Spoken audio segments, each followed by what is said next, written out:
Can you break down, just for the audience and all of us, of how it actually works for the Oscars voting? So how do they do this? Yeah, it is a process for sure. So there are about 9,000 members in the Academy of Motion Picture Arts and Sciences, and it's broken up into 17 different branches. So you have, for example, the director's branch, the acting branch, the editor's branch, and so on. Okay? So with that, the Academy is just 32% women and 16% minorities. So the Academy has made a lot of efforts in recent years. You know, there's a lot of talk about being more inclusive within the Academy. But Greg, this year it seems to be going a little bit backwards. It's very white and very male, this Academy Awards season. And I do not want to take away from the incredible work of all of these much-deserved nominees, but I think we need to talk about the fact that the voting body here is nowhere near representing the vast array, you know, of today's storytellers. Yeah, I mean, definitely an issue that they've got to consider. But I will say, just going forward, you know, with what is nominated, Joker's leading with 11 this year, following close behind, I know The Irishman, 1917, and Once Upon a Time in Hollywood. All three of those have 10 nominations. Yes. But let's talk about the big one of the night, the Best Picture nominees. And there are 9 in the race for the top prize. So we have Ford versus Ferrari. You have The Irishman, Jojo Rabbit, Joker, Little Women, Marriage Story, 1917, and Once Upon a Time in Hollywood, plus Parasite. Yes, do not forget Parasite. Well, Greg, I'd like to say Real News covered 7 of the 9 of these this past year on our show. So there are a lot of strong contenders here. But I would say that Sam Mendes' World War I epic, 1917, this is based off of his grandfather's story in World War I. It seems to be leading the pack here. I think it's a safe bet for the winner. 1917 took home the BAFTA this past weekend and the Big Producers Guild of America prize. So that prize is important because they're good at predicting the Best Picture winners. Over the last 30 years, the PGAs has predicted 21 of the Best Pick winners. So odds are on its side for 1917. If 1917 takes home the Best Picture Oscar on Sunday, it will be the 17th war film to win that prize. But we've got to talk about the Korean film Parasite. This is also nominated for Best Foreign Film, and it's gotten a ton of buzz over the past several months, and it's really making history, you know, this award season so far. If Parasite gets this prize, it would be the first time a foreign film won the Best Picture. So it's nominated for both, but it would be the first time. This is not including, in 2012, the Best Pick winner was the French film The Artist. Did you ever see that one? That was silent, though, so it doesn't count. It was completely silent. I didn't. Yeah, so yeah. Yeah, it was good. It was good, but there was no talking. Well, Parasite leading, but we got to say, you know, Hollywood loves what they love, right? War movies, mafia movies, movies about show business themselves, because Once Upon a Time in Hollywood could win too. And this is the one category, you know, that everyone gets to vote for. So it makes it more of a wild card, I would say, which, speaking of surprise moments, I do remember Envelope Gate in 2017. One of my favorite things ever when that happened. Yeah, the best thing that maybe ever happened on television in recent memory. So at the 2017 show, they announced La La Land. So it's the end of the night, you know, it's the very last award. They announced La La Land as Best Picture. But the announcers, Warren Beatty and Faye Dunaway, were given the wrong envelope, okay? So everyone from La La Land, do you remember this? The cast, the crew, they're coming up on stage, hugging each other. So awkward and glorious. Oh, God, it was so awkward. And they had to announce that the real winner was actually Moonlight. So Moonlight took home Best Picture that year. And I have to say, Greg, I was covering that Oscars in 2017. And I have to say, it was the most exciting thing that could have happened at the end of the night. The energy completely shifted. And that's what I love. You know, it's those authentic moments and those genuine surprises. It makes it so worth the watch. But to note, you know, accounting firm PricewaterhouseCoopers is in charge of the ballots. I'm sure you've seen them on the red carpets. They walk in, you know, with these briefcases, and they're kept under lock and key. And Oscar night, they have one job.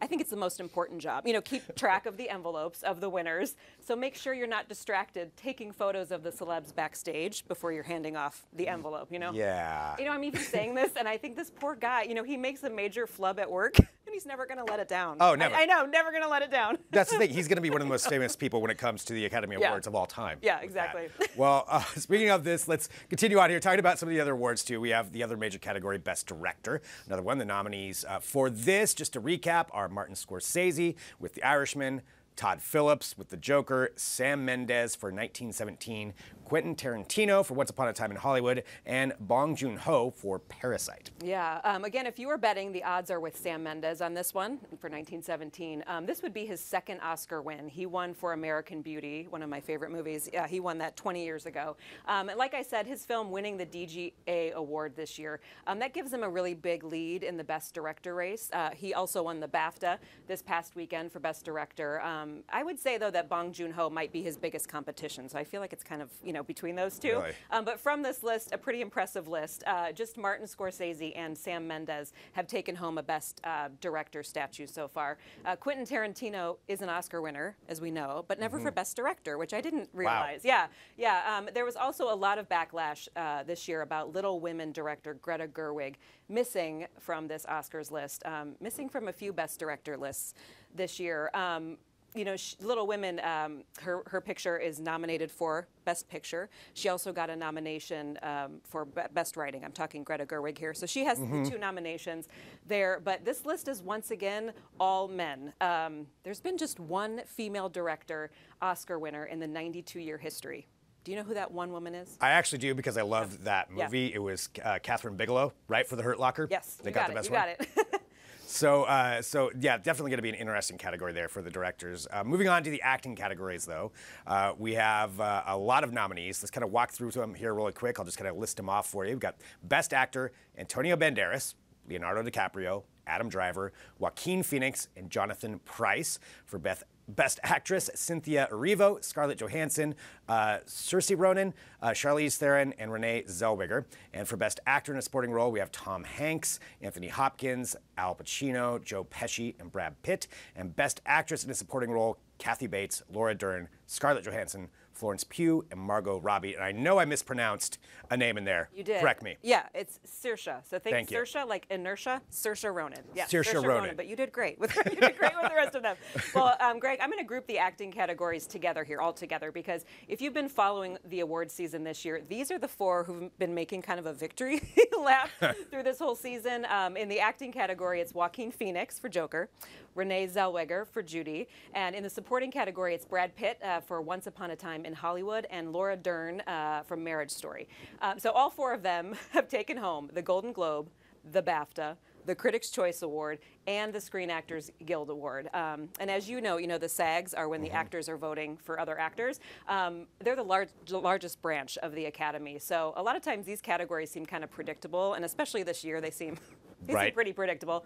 Then I say that, but last year Olivia Colman surprised everyone with her win over frontrunner and SAG winner Glenn Close for the Best Actress Award. So again, I'm telling you all these predictions, but you just have to watch because you don't know what's going to happen. Right, and that's part of the fun of this too. Now, of note for the actor nominees, of that crew that are nominated, Renee Zellweger has won an acting Oscar for Cold Mountain, but Brad Pitt and Joaquin Phoenix have never won an acting Oscar, nor has Laura Dern. That's pretty incredible. I know. Right? I had to look that up a few times. I was like, Brad Pitt? I mean, I feel like he's been around for so long, so that's exciting for them, first-timers. Well, yeah, some other fun facts to watch. Scarlett Johansson is nominated. This is her first time being nominated. And listen to this. She is nominated in 2 different categories. So she both the Best Actress and Best Supporting Actress category for 2 different films, for both Marriage Story and her role in Jojo Rabbit. This is only the 12th time that this has happened in 92 years. So I'm going to say go Scarlett. Way to kind of introduce yourself to the Academy. Good way to start off. Exactly. And Cynthia Erivo, too, could take home a win for her powerful performance in Harriet. She was incredible in that. If you don't know this name right now, do you know who this is? I mean, learn this name. Cynthia Erivo. Yes, learn this name. She is a Tony Award winner for The Color Purple. She's a Grammy winner, and she's not only Oscar nominated for her acting, but also for Best Original Song. Now, also, I feel like this is so sweet about the Oscars this year. I love that Joe Pesci has a Best Supporting Oscar nomination. I remember when he won for his role in Goodfellas back in 1991. And he was basically, in retirement this year. He was semi-retirement, kind of like, I think I'm done with all of this. But his friend Robert De Niro insisted. I mean, he was relentless in getting him on board to be part of The Irishman. So I love that now. They're going to be at the Oscars together for this. So I think we could all use a persistent friend like De Niro. Right. That was such a good movie, too, bringing all that cast back together. It wouldn't be the same without Joe Pesci in there, so I'm glad he's nominated. Let's talk about visual effects. The budgets keep getting bigger, and this year's visual effects Oscar nominees are Avengers Endgame, The Lion King, The Irishman, 1917, and Star Wars: The Rise of Skywalker. How do you feel about these? Well, my mind is always blown. I mean, just watching visual effects and where we are here in 2020. Avengers Endgame, the battle scenes and the epic battle scene, mind-blowing to me. And this year, that film surpassed Avatar as the highest-grossing movie of all time. So these visual effects are bringing audiences in as well. But The Irishman, we just talked about all of these actors. The de-aging technology they used, pretty extraordinary. They had a massive budget for that as well. But I think The Lion King might be the front runner here. It was a landmark in visual effects, you know, how they animated all of the animals there. And it did win big at the Visual Effects Society Awards this year, so that community of people, that it was the most recognized, so it might be the best bet if you're betting. You know, I think it's fun to see these massive efforts and all this experimentation rewarded. You know, they're forging new frontiers with this technology, and as we've seen, especially in this past year, sometimes you have these massive hits, and sometimes you have huge bombs, you know, when you're trying new things. Yeah, but it's always fun to see what they're trying. Oh, yeah, you know? That's why that category is and so I applaud cool. them. You know, anyone that's taking risks like that, I think is extraordinary. For sure. Also, just a quick shout out to the editing and the animation feature nominees. So for editing, you have Ford versus Ferrari, Jojo Rabbit, The Irishman, Parasite, and Joker. And then for animation, you have How to Train Your Dragon, The Hidden World, I Lost My Body, Claws, Missing Link, and Toy Story 4. And of note, Kobe Bryant actually won in 2018 for his Dear Basketball animated short film. Yeah, so yeah, cool he did. Note. Yeah, well, the late Kobe Bryant, he was an Oscar winner for sure, but he was denied membership into the Academy that same year. But it sounds like they will be honoring him at the awards this year. Yeah, which will be nice to see.